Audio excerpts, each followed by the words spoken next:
ಮತ್ತೆ ಕೊರೋನಾ ಜನರೇ ನೀವು ಜೋಪಾನ ಅಂದ್ರೆ ಇವಾಗ ನಾನು ಈಗಾಗಲೇ ಹೇಳಿದ ಹಾಗೆ ನಿನ್ನೆ ನಾನು ಜನ ನೋಡ್ತಾ ಇದ್ದೆ ಅವರವರೇ ಮಾಸ್ಕ್ ಹಾಕ್ಕೊಂಡು ಎಚ್ಚರಿಕೆ ವಹಿಸ್ತಾ ಇದ್ರು. ಒಂದು ಕೊರೋನಾ ಏನು ಅನ್ನೋದು ಜನರಿಗೆ ಅರ್ಥ ಆಗಿದೆ, ಇನ್ನೊಂದು ಕೊರೋನಾದಿಂದ ನಮ್ಮನ್ನು ನಾವು ಹೇಗೆ ಕಾಪಾಡ್ಕೊಳ್ಬೇಕು ಅನ್ನೋದು ಅರ್ಥ ಆಗಿದೆ. ಡಿಸ್ಟೆನ್ಸ್ ಮೇಂಟೈನ್ ಮಾಡಬೇಕು, ಮಾಸ್ಕ್ ಹಾಕೊಳ್ಬೇಕು, ಹೈಜಿನಿಟಿ ಮೇಂಟೈನ್ ಮಾಡಬೇಕು, ಎಲ್ಲವೂ ಅರ್ಥ ಆಗಿರೋದ್ರಿಂದ ಆತಂಕ ಪಡೋ ಅವಶ್ಯಕತೆ ಇಲ್ಲ, ಆದರೆ ಜಾಗೃತೆ ವಹಿಸಬೇಕಾದ ಅವಶ್ಯಕತೆ ಇದೆ.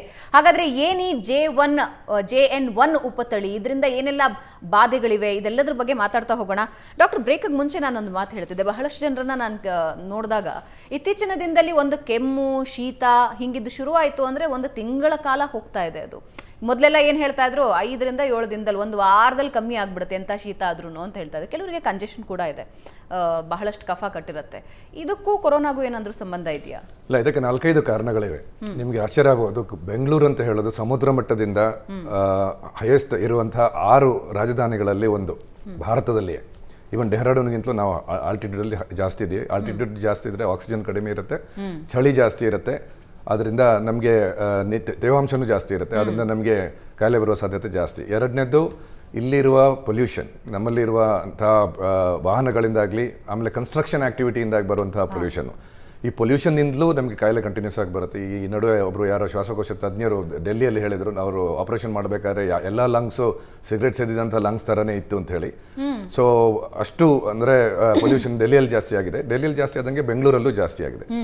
ಮೂರನೇದು ನಮ್ಮದು ಗಾರ್ಡನ್ ಸಿಟಿ, ಇಲ್ಲಿ ಹಲವು ಮರಗಳನ್ನು ನಟ್ಟಿದ್ದೇವೆ. ಅನ್ಫಾರ್ಚುನೇಟ್ಲಿ ಪೋಲನ್ಸ್ ಎಲರ್ಜಿ ಇರುವಂಥ ಮರಗಳನ್ನು ಹಲವು ನಟ್ಟಿದ್ದೀವಿ ನಾವು. ಅದರಿಂದ ಇದು ಕಂಟಿನ್ಯೂಸ್. ಈಗ ನೋಡಿ, ಮಾಸ್ಕ್ ಹಾಕಿದರೆ ನಾಟ್ ಓನ್ಲಿ ವೈರಸ್, ಪೋಲನ್ ಕೂಡ ಬರುವಂಗಿಲ್ಲ. ಅಂದರೆ ಈ ಹೂವಿನಲ್ಲಿ ಇರುವಂಥ ಪರಾಗ ಅದು ಬರುವಂಗಿಲ್ಲ, ಅದಕ್ಕೆ ಎಲರ್ಜಿ ತುಂಬ ಜನರಿಗೆ ಇರುತ್ತೆ. ಅದೇ ರೀತಿ ಡಸ್ಟ್ ನಮಗೆ ಅವಾಯ್ಡ್ ಆಗುತ್ತೆ. ಅದಕ್ಕೆ ಸಣ್ಣ ಸಣ್ಣ ಧೂಳು.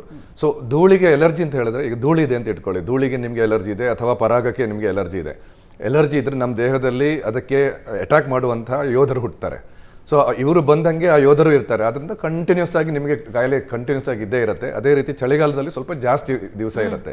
ಅದನ್ನು ನೀವು ನೋಡಿರ್ಬೋದು, ಈ ಚಳಿಗಾಲದಲ್ಲಿ ಮಾತ್ರ ಅಲ್ಲ, ಸುಮಾರು ಜೂನಿಂದ ಸ್ಟಾರ್ಟ್ ಆಗಿ ಇಷ್ಟರವರೆಗೆ ಹಲವರಿಗೆ ಒಂದು ತಿಂಗಳಲ್ಲಿ 2-3 ವಾರ ಮೂಗು ಕೆಮ್ಮು ಎಲ್ಲ ಇದ್ದೇ ಇರುತ್ತೆ. ಅವರು ಜಸ್ಟ್ ಮಾಸ್ಕ್ ಹಾಕ್ಕೊಳ್ಳಿ. ಇನ್ನೊಂದು ವೆರಿ ವೆರಿ ಇಂಪಾರ್ಟೆಂಟ್, ಈ ಪೇಪರ್ ಇರುತ್ತಲ್ಲ, ಬೆಳಿಗ್ಗೆ ಪೇಪರಲ್ಲಿರುವ ಇಂಕಿಗೆ ತುಂಬ ಜನರಿಗೆ ಎಲರ್ಜಿ ಇರುತ್ತೆ. ಬೆಳಿಗ್ಗೆ ಎದ್ದ ತಕ್ಷಣ ನೀವು ಹಿಂಗೆ ಪೇಪರ್ ಹಿಡ್ಕೊಂಡು ಓದಕ್ಕೆ ಶುರು ಮಾಡಿದ್ರೆ ಅದರಲ್ಲಿರುವ ಇಂಕಿಗೆ ಬರ್ಬೋದು. ಸೊ ಬೆಳಿಗ್ಗೆ ಎದ್ದ ತಕ್ಷಣನೇ ನೀವು ಫಸ್ಟ್ ಕಾಫಿ ಕುಡೀರಿ. ಕಾಫಿ ಕುಡಿತಾ ಪೇಪರ್ ಓದೋದು ಕಷ್ಟ, ಯಾಕಂದ್ರೆ ಮಾಸ್ಕ್ ಹಾಕ್ಬೇಕು ನೀವು. ಸೊ ಮಾಸ್ಕ್ ಹಾಕ್ಬಿಟ್ಟು ಪೇಪರ್ ಓದಿ, ಮಾಸ್ಕ್ ಹಾಕ್ಬಿಟ್ಟೆ ಹೊರಗಡೆ ಹೋಗಿ ಆದಷ್ಟು. ಸೊ ಅದರಿಂದ ನಿಮಗೆ ತುಂಬ ಪ್ರಯೋಜನ ಆಗ್ಬೋದು. ಡಾಕ್ಟರ್, ಇವಾಗ ಕಂಜೆಷನ್ ಬಗ್ಗೆ ನಾನು ಮಾತನಾಡ್ತಾ ಇದ್ದೆ. ಈಗ ಬೇರೆ ಯಾರಿಗಾದ್ರೂ ಶೀತ ಇರುತ್ತೆ, ಕೆಮ್ಮು ಇರುತ್ತೆ, ಕೋವಿಡ್ನ ಟೈಮು ಅವರೆಲ್ಲೋ ಒಂದು 4 ಕಡೆ ಓಡಾಡಿದ್ರು ಅಂದರೆ ಅವರಿಗೆ ಹೆಚ್ಚಾಗಿ ಕೊರೋನಾ ತಾಗೋ ಸಾಧ್ಯತೆಗಳು ಜಾಸ್ತಿ ಇರುತ್ತಾ? ಈಗ ಕೋವಿಡ್ ವಿಷಯಕ್ಕೆ ಬಂದಾಗ ನೋಡ್ತಾ ಹೋದಾಗ, ನಾವು ಕೋವಿಡ್ ಬಂದಾದಮೇಲೆ ಹಲವಾರು ಸ್ಟಡಿಗಳು ಏನು ಹೇಳ್ತಾ ಇದೆ ಅಂದರೆ ಪೋಸ್ಟ್ ಕೋವಿಡ್ ಸೀಕ್ವೆಲೆ ಅಂತ ನಾವು ಮಾತಾಡ್ತೀವಿ. ಅಂದರೆ ಅದು ಒಂದು ಬಿಗ್ ಟರ್ಮ್. ಕೋವಿಡ್ ಆದಮೇಲೆ ಕೆಲವರಿಗೆ 6 ತಿಂಗಳವರೆಗೆ ಎಫೆಕ್ಟ್ ಇದೆ, ವರ್ಷದವರೆಗೂ ಎಫೆಕ್ಟ್ ಇರುತ್ತೆ, ಇನ್ನು ಕೆಲವರು 1.5 ವರ್ಷದವರೆಗೂ ಎಫೆಕ್ಟ್, ಅಂದರೆ ಮೈಲ್ಡ್ ಬೇರೆ ಇದು which is related to covid ಅಂತ ಹಲವಾರು ಸಂಶೋಧನೆಗಳು ಹೇಳ್ತಾ ಇದೆ. ಈಗಲೂ ಆಗ್ಬೋದು. ಬಟ್ ತಾವು ಹೇಳಿರೋಂಗೆ ವೆರಿ ಇಂಪಾರ್ಟೆಂಟ್ ಪಾಯಿಂಟು, ಮೊದಲೆಲ್ಲ ಕೆಮ್ಮು ಬಂದಾಗ ಡೆಫಿನೆಟ್ಲಿ 5 ರಿಂದ 7 ದಿನಕ್ಕೆ ಹೋಗುವಂಥ ಸಾಧ್ಯತೆ ಇತ್ತು. ಈಗ ಕೆಮ್ಮುಗಳು ಕೆಲವರಿಗೆ ವೆರಿ ಕೆಮ್ಮು ಅಥವಾ ಆ ಥರ ಏನೋ ಒಂದು ನೋಡಿದಾಗ 3 ವಾರಗಳಗಟ್ಟಲೆ ಅಥವಾ ತಿಂಗಳಗಟ್ಟಲೆ ಕೆಮ್ಮು ಇರುವಂಥ ಸಾಧ್ಯತೆಗಳನ್ನ ಕೂಡ ನೋಡ್ತಾ ಇದ್ದೀವಿ. ಸೊ ಇದಕ್ಕೆ ನಾವು ನೋಡ್ತಾ ಹೋದಾಗ ಒಂದು ಆತಂಕಕಾರಿ ಬೆಳವಣಿಗೆ ಆ್ಯಕ್ಚುಲಿ ಎಲ್ಲರೂ ಗಮನ ಹರಿಸ್ಬೇಕು ಅಂತಂದರೆ, ಒಂದು ಆ್ಯಂಟಿ ಮೈಕ್ರೋಬಿಯಲ್ ರೆಸಿಸ್ಟೆನ್ಸ್ ಅಂತ ನಾವು ಹೇಳ್ತೀವಿ, AMR ಅಂತ. ಅಂದರೆ ಇದು ಏನಂದರೆ ಆ್ಯಂಟಿಬಯೋಟಿಕ್ಸಿಗೆ ರೆಸಿಸ್ಟೆನ್ಸ್ ಬರ್ತಾ ಇದೆ. ಸೊ ಈಗೆಲ್ಲ ಮೊದಲೆಲ್ಲ ಏನಾದರೂ ಒಂದು ಸಿಂಪಲ್ಲಾಗಿ ಇದರ ಒಂದು ಆ್ಯಂಟಿಬಯೋಟಿಕ್ ಕೊಟ್ಟಾಗ ಅವರಿಗೆ ಅದರಿಂದ ವಾಸಿ ಆಗುವಂಥ ಸಾಧ್ಯತೆ ಭಾಳ ಹೆಚ್ಚಿತ್ತು. ಈಗ ಹೈಯರ್ ಆ್ಯಂಟಿಬಯೋಟಿಕ್ಸ್ ಕೊಡಬೇಕಾಗತ್ತೆ ಅಂಥ ಒಂದು ವ್ಯಕ್ತಿಗಳಿಗೆ. ಇದು ಒಂದು ಕೋವಿಡ್ ಅಂತನೆಲ್ಲ ಜನರಲ್ಲಾಗಿ ಕೂಡ ಇದು ಆಗ್ತಾ ಇರೋದು. ಏನು ರೀಸನ್? ಸೊ ಇದು ರೀಸನ್ ಏನಂದರೆ ಈ ಆ್ಯಂಟಿಬಯೋಟಿಕ್ಸ್ನ ಒಂದು ದುರ್ಬಳಕೆ. ಸೊ ಏನಾಗಿದೆ ಅಂದರೆ, ನೋಡಿ, ವಿದೇಶದಲ್ಲಿ ಅಥವಾ ಯಾವುದೇ ಒಂದು ದೇಶದಲ್ಲಿ ಹೋದಾಗ ಒಂದು ಡ್ರಗ್ಸ್ ಏನಾದರೂ ಬೇಕಂದರೆ ಪ್ರಿಸ್ಕ್ರಿಪ್ಷನ್ ಬೇಕಾಗುತ್ತೆ. ಸೊ ಹಾಗಾಗಿ ನಮ್ಮ ಇದರಲ್ಲಿ ಒಂದೇನೆಂದರೆ ಆ್ಯಂಟಿಬಯೋಟಿಕ್ ನಾವು ಕೊಟ್ಟಾಗ ಅದನ್ನು ಜನಗಳು ಸರಿಯಾದ ಪ್ರಮಾಣದಲ್ಲಿ ಪೂರ್ತಿ ಅದೇನು ಕೋರ್ಸ್ ಇರುತ್ತೆ ಅದನ್ನು ತಗೋಬೇಕಾಗತ್ತೆ. ಮತ್ತು ಸಣ್ಣ ಸಣ್ಣ ಕಾಯಿಲೆಗಳಿಗೆ ಆ್ಯಂಟಿಬಯೋಟಿಕ್ಸ್ ಕೊಡುವಂಥ ಅವಶ್ಯಕತೆ ಇಲ್ಲ. ಸೊ ಇವೆಲ್ಲ ನೋಡ್ತಾ ಹೋದಾಗ ಆಮೇಲೆ ಇದು ಜನಗಳು ಕೆಲವು ಟೈಮಲ್ಲಿ ಒಂದ್ಸಲ ಡಾಕ್ಟ್ರು ಕೊಟ್ಟರೆ ನೆಕ್ಸ್ಟ್ ಟೈಮ್ ಅವರೇ ಹೋಗಿ ಅದನ್ನೇ ತೊಗೊಳ್ಳೋವಂಥ ಸಾಧ್ಯತೆ ಇರುತ್ತೆ. ಸೊ ಇವೆಲ್ಲ ಒಂದು ಕಾರಣಗಳಿಂದ ಸೊ ಇದು ಆ್ಯಂಟಿಬಯೋಟಿಕ್ AMR ಅಂತ ಹೇಳ್ತೀವಿ. ವಿಶ್ವದ ಮುಂದೆ ಇದು ಕೂಡ ಗ್ಲೋಬಲ್ ಥ್ರೆಟ್ ಅಂತ ವಿಶ್ವ ಆರೋಗ್ಯ ಸಂಸ್ಥೆ ಹೇಳುತ್ತೆ. ನಮ್ಮ ದೇಶದಲ್ಲಿ ಕೂಡ ಇರುತ್ತೆ. ಕಳೆದ ಬಾರಿ ಕೇಂದ್ರ ಸಚಿವರ ಒಂದು ಸಭೆಯಲ್ಲಿ ಕೂಡ ಈ ವಿಷಯದ ಬಗ್ಗೆ ನಾನು ಹೇಳಿದ್ದೆ, ಈ ವಿಷಯದಲ್ಲಿ ದಯವಿಟ್ಟು ದೇಶದಲ್ಲಿ ಇದ್ರ ಬಗ್ಗೆ ಗಮನ ಹರಿಸ್ಬೇಕಾಗತ್ತೆ ಅಂತ. ಡೆಫಿನೆಟ್ಲಿ ಅದೊಂದು ಬಿಗ್ ಟಾಪಿಕ್ ಆಂಟಿಮೈಕ್ರೋಬಿಯಲ್ ರೆಸಿಸ್ಟೆನ್ಸ್ ಅಂತ. ಸೊ ಅದು ನಮ್ಮ ವೈದ್ಯ ವಲಯದಲ್ಲಿ ಇದು ಚರ್ಚೆ ಆಗ್ತಿರೋದು. ಏನಂದರೆ ಈ ಥರ ಹಿಂಗೆ ಮುಂದುವರೆದ್ರೆ ನಾವು ಯಾವುದೇ ಮುಂದಿನ ದಿನಗಳಲ್ಲಿ ನಮ್ಗೆ ಒಳ್ಳೆ ಆಂಟಿಬಯೋಟಿಕ್ಸ್ ಇರೋದಿಲ್ಲ.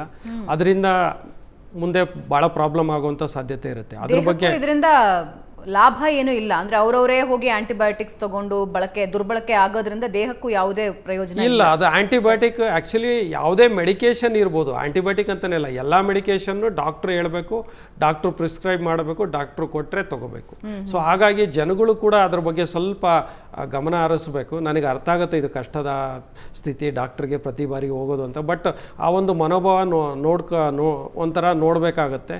ಸೊ ಹಾಗಾಗಿ ಅದು ಈವನ್ ನಾವು ಸರ್ಕಾರದ ವತಿಯಿಂದ ಏನು ಹೇಳ್ತೀವಿ ಅಂದರೆ ಇದು ಈ ಆ್ಯಂಟಿಬಯೋಟಿಕ್ಸ್ಗಳನ್ನ ಎಲ್ಲೆಲ್ಲಿ ಖರ್ಚಾಗುತ್ತೆ ಅದಕ್ಕೊಂದು ಈಗ ಕೆಲವೆಲ್ಲ TB ಮಾತ್ರೆಗಳಿರ್ಬೋದು, ಅದಕ್ಕೆ ಸರ್ಕಾರದ ವತಿಯಿಂದ ಆಲ್ರೆಡಿ ಅದಕ್ಕೊಂದು ಆಡಿಟ್ ಮಾಡ್ತಾ ಇದ್ದಾರೆ, ಲೆಕ್ಕ ಸಿಗುತ್ತೆ ಯಾರಿಗೆ ಕೊಟ್ವಿ ಅಂತ. ಅದೇ ಥರ ಮುಂದಿನ ದಿನಗಳಲ್ಲಿ ಆ್ಯಂಟಿಬಯೋಟಿಕ್ಸ್ನ ಮಾಡಿದರೆ ಕೂಡ ಅದರಿಂದ ಒಂಥರ ಇದು ವಿತೌಟ್ ಪ್ರಿಸ್ಕ್ರಿಪ್ಷನ್ ಇಲ್ಲದೆ ಕೊಡದೇ ಇರೋದ್ರಿಂದ ಇದರಿಂದ ತುಂಬ ಅನುಕೂಲ ಆಗುತ್ತೆ. ಮುಂದಿನ ಒಂದು ಜನಾಂಗಕ್ಕೆ ನಾವು ಆ್ಯಂಟಿಬಯೋಟಿಕ್ಸ್ನ ಸೇವ್ ಮಾಡ್ತೀವಿ. ರೈಟ್. ಡಾಕ್ಟರ್ ಸಂದೀಪ್, 2019ರಿಂದ 2023 ಈಗ ಭಾರತದ ಜೀನನ್ನೇ ತಗೊಳ್ಳೋದಾದ್ರೆ, ಭಾರತೀಯರ ಬಾಡಿನೇ ತಗೊಳ್ಳೋದಾದ್ರೆ ಹೆಂಗೆ ಇಮ್ಯೂನ್ ಆಗಿದೆ ಸರ್ ಕೊರೋನಾ ವಿರುದ್ಧ ಹೋರಾಟಕ್ಕೆ ದೇಹ? ನೋಡಿ, ಇಮ್ಯುನಿಟಿ ಅಂತನ್ನೋದು ಡೆವಲಪ್ ಆಗೋದು ಇನ್ಫೆಕ್ಷನ್ಗಳಿಂದನೇ ಮಾತ್ರ. ಅದು ಚ್ಯವನ್ಪ್ರಾಶ್ ತಿನ್ನೋದ್ರಿಂದ, ಕಷಾಯ ಕುಡಿಯೋದ್ರಿಂದ ಡೆವಲಪ್ ಆಗಲ್ಲ. ಯಾವುದೇ ವ್ಯಕ್ತಿ ಒಂದಕ್ಕೆ ಇನ್ಫೆಕ್ಷನ್ ಆದ ಅಂತಂದ್ರೆ, ಆಗ್ಲೇ ಸರ್ ಒಬ್ರು ಹೇಳ್ತಾ ಇದ್ರು, ಅವ್ರ ವಿರುದ್ಧ ನಮ್ಮ ದೇಹದಲ್ಲಿ ಆಂಟಿಬಾಡೀಸ್ ಪ್ರೊಡ್ಯೂಸ್ ಆಗುತ್ತೆ. ಎರಡು ತರದ ಇಮ್ಯುನಿಟಿ ಇರುತ್ತೆ, ಒಂದು ಲಾಂಗ್ ಲಾಸ್ಟಿಂಗ್ ಇಮ್ಯುನಿಟಿ, ಒಂದು ಟೆಂಪರರಿ ಇಮ್ಯುನಿಟಿ. ಎರಡೂ ತರದ ಇಮ್ಯುನಿಟಿ ಆಕ್ಟಿವೇಟ್ ಆಗುತ್ತೆ. ಇಮಿಡಿಯೇಟ್ಲಿ ಆಕ್ಷನ್ ಮಾಡ್ತಕ್ಕಂಥದ್ದು ಟೆಂಪರರಿ ಇಮ್ಯುನಿಟಿ. ಒಂದ್ಸತಿ ಟೆಂಪರರಿ ಇಮ್ಯುನಿಟಿ ಜೊತೆಗೆ ಇನ್ನೊಂದು ಇಮ್ಯುನಾಲಜಿಕಲ್ ಮೆಮೊರಿ ಅಂತ ಅಂದ್ಬಿಟ್ಟು ಅದಕ್ಕೆ ಮೆಮೊರಿ ಸೆಲ್ಸ್ ಅಂತ ಇರ್ತದೆ ಒಳಗಡೆ. ಅವು ಈ ತರದ ವೈರಸ್ ಅನ್ನ ಮತ್ತೆ ಎನ್ಕೌಂಟರ್ ಮಾಡಿದಾಗ ಆ ಮೆಮೊರಿ ಸೆಲ್ಸ್ ಆಕ್ಟಿವೇಟ್ ಆಗಿ ಮತ್ತೆ ಸಡನ್ ಆಗಿ ಆಂಟಿಬಾಡೀಸ್ ನ ರಿಲೀಸ್ ಮಾಡ್ತಕ್ಕಂಥ ಕೆಲಸವನ್ನ ಮಾಡ್ತಾರೆ. The same principal holds good for the vaccine also. Vaccine ಅಲ್ಲಿ ನಾವೇನ್ ಮಾಡ್ತೀವಿ, ಆರ್ಟಿಫಿಷಿಯಲ್ ಇನ್ಫೆಕ್ಷನ್ ಮಾಡ್ಬಿಟ್ಟು ಆಂಟಿಬಾಡೀಸ್ ಪ್ರೊಡ್ಯೂಸ್ ಮಾಡೋ ತರ, ಇಮ್ಯುನಾಲಜಿಕಲ್ ಮೆಮೊರಿ ಇರೋ ತರ ನಾವು ಒಂದು ಸಿಸ್ಟಮ್ ಅನ್ನ ಕ್ರಿಯೇಟ್ ಮಾಡ್ತೀವಿ. ಸೊ ಈಗಲೂ ಅಷ್ಟೇ, ನಾನು ಆಗ್ಲೇ ಹೇಳಿದ್ನಲ್ಲ, it is a viral infection. ಈಗ ನೀವೆಲ್ಲ ಹೇಳ್ತೀರಿ ಎಲ್ಲ ವಿಡಿಯೋ ವೈರಲ್ ಆಗಿದೆ, ವಿಡಿಯೋ ವೈರಲ್ ಆಗಿದೆ. ವಿಡಿಯೋ ವೈರಲ್ ಆಗಿದೆ ಅಂದ್ರೆ ಏನು? ಆ ವೈರಸ್ ತರ ಹರಡ್ತಾ ಇದೆ ಅಂತ ಅರ್ಥ. ಕರೆಕ್ಟ್. ಸೊ ವೈರಸ್ ಹರಡುವಿಕೆಯನ್ನ ತಡಿತಕ್ಕಂತ ದುಸ್ಸಾಹಸಕ್ಕೆ ನಾವು ಏನು ಹೋಗೋದಕ್ಕಿಂತಲೂ ಅದರ ಒಂದು ಹರಡಿದ್ರ ನಂತರ ಅದರಿಂದ ಬರ್ತಕ್ಕಂಥ ಸಮಸ್ಯೆಗಳೇನಿದಾವಲ್ಲ, ಅದಕ್ಕೆ ನಾವು ಸರಿಯಾದ ಸಮಯದಲ್ಲಿ ಸರಿಯಾದ ಸೂಕ್ತ ಚಿಕಿತ್ಸೆಯನ್ನ ತಗೊಂಡ್ರೆ ಯಾವುದೇ ಸಮಸ್ಯೆನೂ ಆಗೋದಿಲ್ಲ. ನಮ್ದೆಲ್ಲ ಹೆಂಗಾಗ್ತಾ ಇದೆ ಎಫರ್ಟ್ ಅಂದ್ರೆ, ಸುಮ್ನೆ ಗಾಳಿನಲ್ಲಿ ಕುದ್ದೋ ತರ ಎಷ್ಟೊತ್ತು ಕುದ್ಬೋದು. ಈ ಒಂದು ವೈರಸ್ ನಮಗೆ ಕಣ್ಣಿಗೆ ಕಾಣ್ತಾ ಇಲ್ಲ, ಹೆಂಗ್ ಸ್ಪ್ರೆಡ್ ಆಗ್ತಾ ಇದೆ exactly we don't know what is the characters of this virus. Correct. That is why we are not able to ಏನು understand it in a better way. So what we have understood so far is how it behaves. ಹೌದಪ್ಪ, ಯಾವ ರೀತಿ behave ಮಾಡುತ್ತೆ, ಯಾವ ರೀತಿ ರೋಗ ಲಕ್ಷಣಗಳನ್ನ ತಗೊಂಡ್ಬರುತ್ತೆ, ಯಾವ ರೀತಿ ಕಾಂಪ್ಲಿಕೇಶನ್ ಮಾಡುತ್ತೆ ಅನ್ನತಕ್ಕಂಥ ಅರಿವು ನಮಗಿದೆ.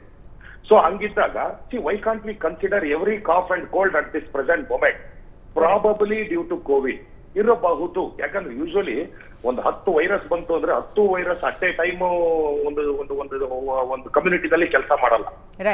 ಅವರಲ್ಲೂ ಕೂಡ ಡಾಮಿನೆನ್ಸ್ ಅಂತ ಇರುತ್ತೆ. ಆ ಡಾಮಿನೆನ್ಸ್ ಪ್ರಕಾರ ಈಗ ನಾವು ಅಫ್ಲೇಟ್ ಏನ್ ನೋಡ್ತಾ ಇದ್ದೀವಿ, ಕೋವಿಡ್ ಸಂಪೂರ್ಣವಾಗಿ ಏನು ಹೋಗಿರ್ಲಿಲ್ಲ. 2000ರಿಂದ 2023 ಇವತ್ತು ಡಿಸೆಂಬರ್ 26ನೇ ತಾರೀಕು ನಾವು ಮಾತಾಡ್ತಿದೀವಿ ಅಂದ್ರೆ ಅದೇನು ಸಂಪೂರ್ಣವಾಗಿ ಹೋಗಿಲ್ಲ. ಇಲ್ಲೊಂದು ಕೇಸಸ್ ಬರ್ತಾ ಇತ್ತು, ನಾವು ಅದಕ್ಕೆ ಚೆಕ್ ಮಾಡಿಲ್ಲ, ಹಂಗಾಗಿ ನಮಗದು ಗೊತ್ತಾಗಿಲ್ಲ. ಯಾಕಂದ್ರೆ ಎಲ್ಲಾ ವೈರಸಸ್ ಕೂಡ ಕೆಮ್ಮು ನೆಗಡೆ ತಗೊಂಡೇ ಬರೋದು, ಕೋವಿಡ್ ಕೂಡ ಕೆಮ್ಮು ನೆಗಡೆ ತಗೊಂಡೇ ಬರೋದ್ರಿಂದ. ಸೊ ನಾನೇನ್ ಹೇಳಕ್ ಇಷ್ಟಪಡ್ತೀನಿ ಅಂತಂದ್ರೆ, ನೋಡಿ, ನೀವು ಆಲ್ರೆಡಿ ಇನ್ಫೆಕ್ಟ್ ಆಗಿದೆ either through the vaccine or through the natural infection. ಹಾಗಾಗಿ ನಿಮ್ಮಗಳ ದೇಹದಲ್ಲಿ ನ್ಯಾಚುರಲ್ ಇಮ್ಯುನಿಟಿ ಆ ವೈರಸ್ ವಿರುದ್ಧ ಇದ್ದೇ ಇರ್ತದೆ. ಸೊ ನ್ಯಾಚುರಲ್ ಇಮ್ಯುನಿಟಿ ಇದ್ದಾಗ ಏನಾಗ್ತದೆ, ಆಬ್ವಿಯಸ್ಲಿ ಅದರ ಇನ್ನೊಂದು ಹೊಸ ಇನ್ಫೆಕ್ಷನ್ ಆದಾಗ ಅದರ ಸಿವಿಯರಿಟಿ ಡೆಫಿನೆಟ್ಲಿ ಕಡಿಮೆ ಆಗ್ತದೆ. ರೈಟ್ ವಾಪಸ್ ಬರ್ತೀನಿ ಸರ್, ಒಂದು ಚಿಕ್ಕ ಬ್ರೇಕ್ ತಗೋಣ. ಹಾಗಾದ್ರೆ ಈಗ ನಾವು ಮಾಡಬೇಕಾಗಿರೋದು ಏನು? ಮನೆಯಲ್ಲಿ ವೃದ್ಧರಿದ್ದಾರೆ, ಬೇರೆ ಬೇರೆ ಸಮಸ್ಯೆ, ಆರೋಗ್ಯ ಸಮಸ್ಯೆಗಳು ಇರೋರಿದ್ದಾರೆ, ಗರ್ಭಿಣಿಯರಿದ್ದಾರೆ, ಮಕ್ಕಳಿದ್ದಾರೆ ಅನ್ನೋದಾದ್ರೆ ಯಾವ ರೀತಿ ಮುನ್ನೆಚ್ಚರಿಕಾ ಕ್ರಮಗಳನ್ನು ತಗೊಳ್ಬೇಕು? ಮಾತಾಡೋಣ ಚಿಕ್ಕ ಬ್ರೇಕ್ ಆದ್ಮೇಲೆ.